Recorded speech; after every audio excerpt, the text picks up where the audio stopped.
there, YouTubers!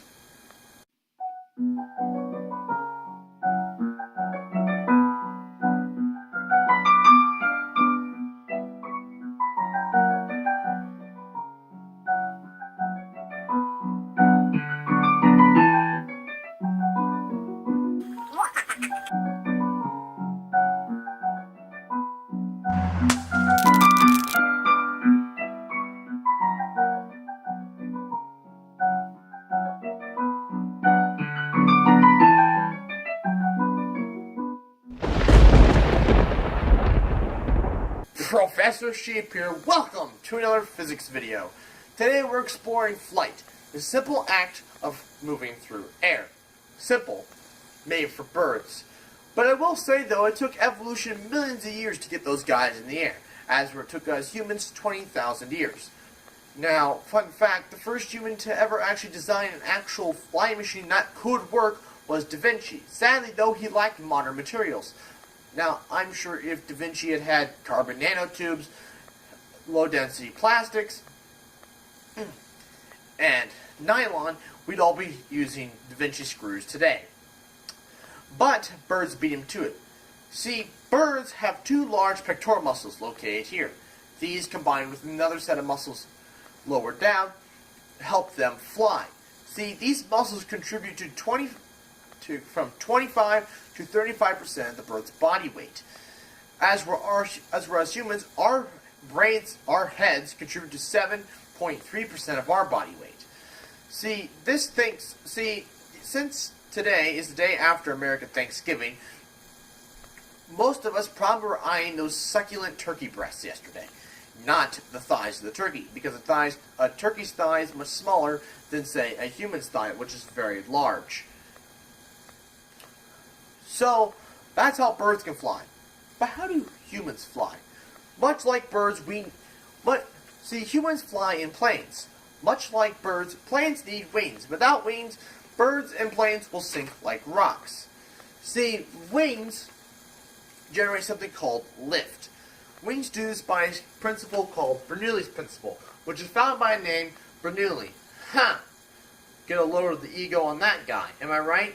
Anyways, his principle states that as air moves along a wing, the air going over the wing has to move faster to meet the air going underneath the wing. As the air comes over the wing, it's traveling faster, pushing itself downward, where it then has to come back up, hitting the bottom of the wing, generating what we call lift. This circular motion generates what we call drag. Drag pulls the plane back, prevents it from going on and on and on. Drag also generates our favorite airline experience, turbulence. Turbulence happens as air comes over the tips of the wing, causing vortices that go out in a conic shape for miles. Air traffic control officers need to keep track of these vortices. If they don't, a plane could fly in these vortices, causing roughness for the passengers and crew. And nobody wants that. So now we know what keeps this. So now we know why this paper airplane doesn't just simply fly on forever. But how do we get to fly further? Well, by doing that, we need engines. There are two engines present today: propellers and jet engines. Propellers have been around the longest. The first motorized flight in history by humans was on December 17th, 1903, and was performed at Kitty Hawk, North Carolina by the Wright brothers. See, a propeller works like a screw. It twists its way through the air. This twisting motion creates a force forward, propelling the plane forward. This propulsion is thrust. Another way of generating thrust is through combustion. Most planes nowadays use a jet engine, which has many blades like a propeller. These blades, though, alone cannot generate enough thrust to get the plane moving. They need fuel, which, when ignited, causes combustion. These many blades also help mix the air and get a better air-to-fuel ratio, producing even more thrust, help getting this plane forward. So now we know what keeps the plane up and what keeps it going forward. But how do you steer it, so to say? Well, there are three components on modern planes to help it stay, to help change its direction. The first one, and the most basic one, is the rotor. The rotor controls steering, or yaw. Because yaw is what happens when you bring in the z-axis. Most of us, we call it steerage because we work in the x and y axis. But planes are special. The next component are the elevators, located here and here. They contribute to the pitch, or the elevation, of the nose of the plane. Huh, what a coincidence, am I right? Lastly, the last components which control roll, or tilt, of the plane are called the ailerons, located here and here. So now we know how to control roll, pitch, and yaw.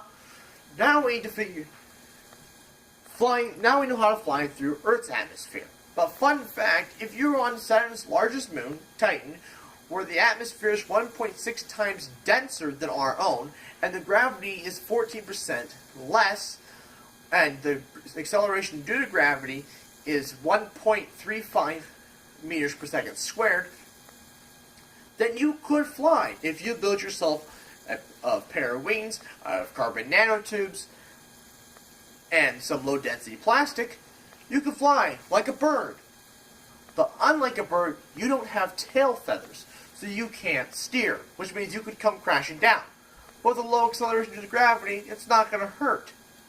But also do keep in mind, though, the temperature on the surface of Titan is 98 Kelvin, or a negative 175 degrees Celsius.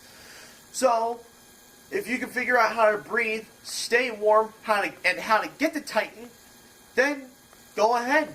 Build yourself a set of wings, figure out how to steer, and you can fly like the birds. Anyways, I'd like to thank you all for watching. Please like, comment, and share. New videos every Friday, and good night.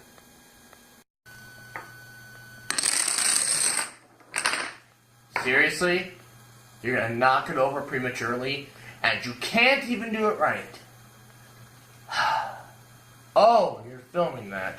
Probably should cut that out.